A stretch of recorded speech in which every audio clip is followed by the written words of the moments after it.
I think when you look at the stock split, a lot of the tech-heavy names, the semis, as you're highlighting, have done better there. And then on the downside, luxury goods. And that's been a big theme for this year, like consumer discretionary, basically luxury goods, has effectively been one of the worst performing sectors in Europe. And that, I think, has been back on weaker Chinese demand, obviously, but also the US. Some of the premium top-end areas of the US are slowing. Yes, we saw from the Q3 GDP numbers, the economy as a whole is doing well, but consumers are maybe not paying that ultra-high price of some of these super luxury goods. So that's probably a little bit of dividing line there in terms of the stocks. We're seeing that message reinforced by Remy today, that it's got the excess stock in the US markets.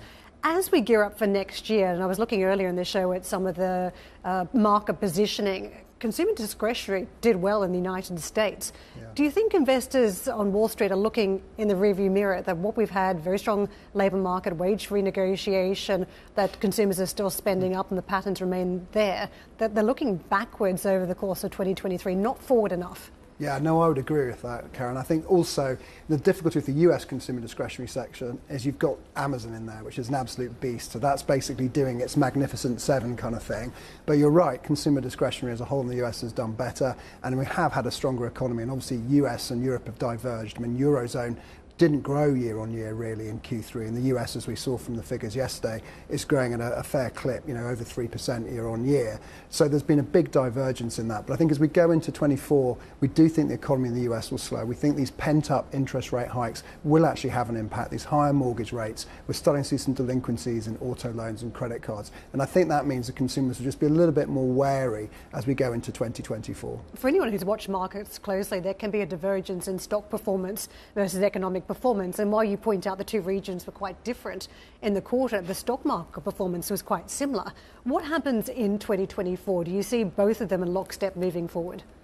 No, we would prefer the US. I think when you look at the US, it has better quality than most of the European companies, as in higher return on equity, more stable earnings. It's usually more defensive into a slowdown as well. And it's also got more of the structural growth qualities. And yes, we have that Magnificent Seven, but also as a market as a whole, it does have a higher ability to deliver on earnings. Europe's got that more cyclical approach. And I think if we're starting to see a recovery, which we don't see yet, but at that point you want to switch into the Eurozone, cheap valuations, high cyclicality, high beta. And those will be things that at some point I'd have thought in 24 will be good characteristics, but just not yet. So you prefer the US market, but where does it leave the FTSE? Because it's done nothing in a month when everything else has done something. It's been pretty much, it didn't drop, it didn't really rise aggressively, it wasn't really a trading market at all. It's been disappointing, and if you look at returns over the last couple of decades, it's been pretty disappointing. It's got a very strange sector mix. It's obviously got hardly any tech at all now. It's not got exposure to that, and yet it hasn't got some of the cyclicality, deeper cyclicality that some of the DAX and other European markets have.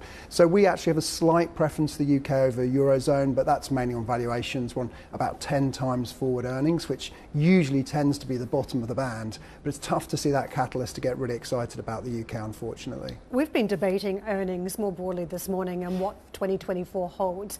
And there's a view, and very mixed view, around what type of landing we're going to get in the United States. It's going to be enough for some market participants that we're getting a rate cut by the first quarter. Yeah. Others are going to say it's going to be much later in the year, it's going to be Q4. That's a very different pathway on how you see the economy playing out according to many market participants. In that scenario, how do earnings shape up in the rate cutting in Q1 versus the rate cutting in Q4? What do earnings look like based on those two profiles? Yeah, it's completely different, as you say. I mean, we're more in the latter and the former cap. We think rates will be cut relatively early in the year. We think you'll get 100 basis points at least in the year, which is what the strip has. Because of insurance reasons, the Fed wants to preload, or because it sees some real weakness? Because we think the slowdown, a real slowdown. Inflation, we think, is well under control. We do see a slowdown in the US into 2024, and we think that allows the rate cuts to come through kind of middle of the first half of the year.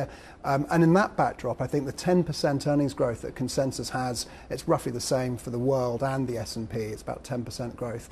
I think that's too high. Our models would suggest it'd be closer to flat. So we think that in our central scenario of rate cuts next year, earnings estimates of 10% are too high. And I think the problem is if you go the other way and say, okay, we're not going to get the rate cuts, the economy is going to be super strong, we're going to get that 10%, maybe 15% earnings growth, then I think PE multiples come under pressure because of higher rates. I mean, we're 19 times forward earnings in the US.